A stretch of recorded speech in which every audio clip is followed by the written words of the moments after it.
আজ থেকে ২৪০০ বছর আগে বিখ্যাত দার্শনিক প্লেটো তার বিখ্যাত গ্রন্থ দ্য রিপাবলিকে একটা গল্প বলেছেন, যেটা আমাদের বর্তমান বিশ্ব ব্যবস্থা, শিক্ষা ব্যবস্থা এবং আমাদেরকে কিভাবে সব দিক থেকে ম্যানিপুলেট করা হচ্ছে সেটা পরিষ্কারভাবে বুঝতে সাহায্য করে।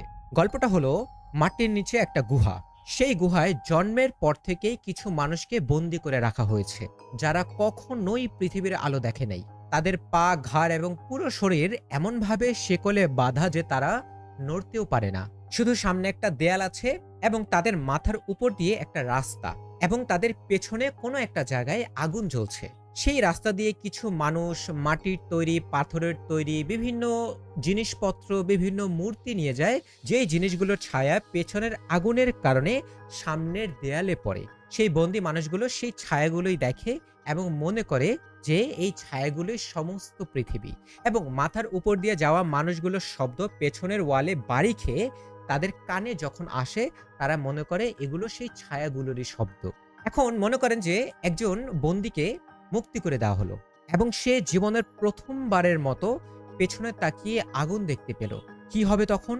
আগুনের আলোয় তার চোখ ধাঁধিয়ে যাবে। সে কিছুই দেখতে পারবে না। সে যন্ত্রণায় ছটফট করবে এবং চাইবে আবার ছায়ার দিকে তাকাতে, কারণ ওটাই তার কাছে বেশি কমফোর্টেবল এবং বেশি সত্য মনে হবে। কিন্তু তাকে যদি জোর করে টেনে গুহার বাইরে রোদের আলোতে নিয়ে আসা হয়, রোদের প্রখর আলোতে প্রথমে তার চোখ পুরো ধাঁধিয়ে যাবে এবং আস্তে আস্তে সে ছায়া দেখা শুরু করবে, চারপাশের প্রকৃতি দেখা শুরু করবে এবং রাতে আকাশের তারাও দেখতে পাবে।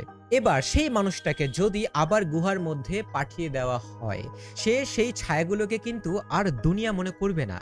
তখন বন্দি সাথীরা তাকে দেখে হাসাহাসি করবে। সে যদি কোনো বন্দিকে জোর করে উপরে নিয়ে যেতেও চায়, বন্দিরা হয়তো তাকে মেরেও ফেলতে পারে, কারণ বন্দিরা তাদের ছায়ার জগৎকেই পরম সত্য বলে বিশ্বাস করে। আমরা প্রত্যেকেই এমন একটা গুহার ভেতরে আছি। আমাদেরকে যা বোঝানো হয়, যা দেখানো হয়, আমরা তাকেই বিশ্বাস করি এবং তাকেই সম্পূর্ণ পৃথিবী মনে করি। সোশ্যাল মিডিয়া ও নিউজ চ্যানেলগুলো আমাদেরকে যা দেখায় তাকেই আমরা সত্য মনে করি। শিক্ষা ব্যবস্থা আমাদেরকে যা শেখায় তাকেই আমরা শিক্ষার সর্বোচ্চ চূড়া মনে করি।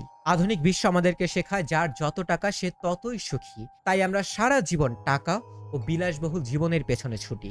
আমাদের প্রশ্ন করার ক্ষমতা আছে, কিন্তু আমাদের প্রশ্ন করার ইচ্ছাটাকেই তারা মেরে ফেলছে। এর সমাধান কি? এর সমাধান আমাদের সকল বিশ্বাস, সকল ধারণা ও সবকিছুকে প্রশ্ন করা। আমরা যা জানি না স্বীকার করতে হবে যে আমরা জানি না। সেটার ব্যাপারে আমাদের দৃষ্টিভঙ্গি থাকবে পুরো নিউট্রাল।